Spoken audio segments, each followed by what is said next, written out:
Saudi Bangladesh আকাশপথে বাড়ছে যোগাযোগের সুযোগ। নতুন সমঝোতা স্মারকের আওতায় সপ্তাহে যাত্রীবাহী ফ্লাইট ৪৯টি থেকে বেড়ে হচ্ছে ৮৪টি। থাকছে সপ্তাহে ২১টি কার্গো ফ্লাইটের সুযোগ। এতে হজ এবং ওমরা যাত্রী সহ প্রায় ৪০ লাখ প্রবাসী বাংলাদেশি ও রপ্তানিকারকরা উপকৃত হবেন বলে জানিয়েছে বেসামরিক বিমান চলাচল কর্তৃপক্ষ বেবিচক। বিস্তারিত নাদিয়া শারমিনের প্রতিবেদনে। বাংলাদেশ ও সৌদি আরবের মধ্যে বিমান যোগাযোগ সম্প্রসারণে হয়েছে নতুন সমঝোতা স্মারক। এর আওতায় দুদেশের মনোনীত এয়ারলাইনগুলো এখন সপ্তাহে সর্বোচ্চ ৮৪টি যাত্রীবাহী ফ্লাইট পরিচালনা করতে পারবে। এর আগে এই সংখ্যা ছিল ৪৯টি। বৃহস্পতিবার বেবিচকের সদর দপ্তরে মতবিনিময় সভায় এসব তথ্য জানান প্রতিষ্ঠানটির চেয়ারম্যান। ইফেক্টিভ ডেট হচ্ছে 5th of this month। Specially হজ ফ্লাইটের সময় আপনারা দেখেছেন যে আমরা ফ্রিকোয়েন্সি নিয়ে অথবা ফ্লাইট নিয়ে একটু চাপের ভিতর থাকি। সাধারণ হাজি যে আছে উনি চিন্তায় থাকেন আমি কি যেতে পারবো কি পারবো না। অর্থাৎ হজের যে কার্যক্রমটা সেটা আরো স্মুথ হবে আমার বিশ্বাস। অনেক প্যাসেঞ্জার স্ট্রেট সৌদি যেতে পারবেন, ওনার সময় বাঁচবে, শ্রম বাঁচবে। সৌদি আরবে থাকা প্রায় ৪০ লাখ বাংলাদেশির জন্যও বাড়বে সুযোগ।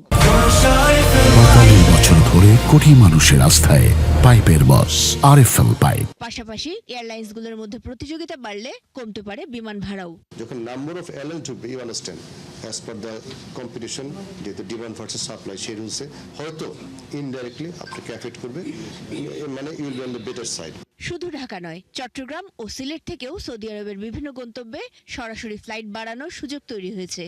এতে রিয়াদ, দাম্মাম, মদিনা ও জেদ্দার সাথে আঞ্চলিক বিমানবন্দরগুলোর যোগাযোগ আরও বাড়তে পারে। তখন স্পেসিফিক করে নেই যে 49 ভিতরে 84 ভিতরে সে 50টা ঢাকাতে হবে, 30টা চিটাগাং হবে, 20টা সিলেট হবে, এই ডিটেলস আমরা যাইনি। বাট বেড়েছে, সাবসিকুয়েন্ট ওদের রিকোয়েস্ট করে আমাদের ডেস্টিনেশনগুলো ডাইভার্স করবো, ওদের ডেস্টিনেশনগুলো ডাইভার্স করবে। নতুন এই সমঝোতায় দুদেশের মধ্যে সপ্তাহে ২১টি কার্গো ফ্লাইট পরিচালনা করার সুযোগ থাকছে। এতে সহজভাবে তৈরি পোশাক, শাকসবজি ও ফলমূল সহ বাংলাদেশের রপ্তানির পণ্য দ্রুত সৌদি বাজারে পাঠানোর। এই চুক্তির ফলে আমাদের যে কার্গো অথবা আরএমজি সেক্টরটি স্পেশালি অথবা অর্থনীতির যে সাইডটা এই এক্সপোর্ট যে সাইডটা সেটা একটু আমরা বেটার শেপে থাকবো। এ সময় হযরত শাহজালাল আন্তর্জাতিক বিমানবন্দরের ৩য় টার্মিনাল উদ্বোধনের তারিখ এবং এর অগ্রগতি নিয়ে একাধিক প্রশ্ন এড়িয়ে যান বেবিচক চেয়ারম্যান।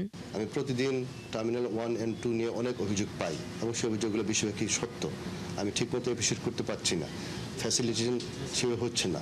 সেই তুলনায় যদি থার্ড টার্মিনাল ওপেনিং হয় বাই অল মিনস ক্যাবের A to Z আমার মন্ত্রণালয় A to Z লোক আপনার খুশি হবে, হবে কি হবে না। সুতরাং আমাদের সাইড থেকে সমস্ত চেষ্টা আছে যেন এটা আর্লিয়েস্ট শুরু হয়। এটা হচ্ছে one side of the story. But at the same time যখন একটা সাইডের সাথে আমি নেগোশিয়েট করব, চুক্তি করব, আমাকে আমার দেশের স্বার্থগুলো তো A to Z দেখতে হবে, তাই না? নাদিয়া শারমিন, ৭১, ঢাকা।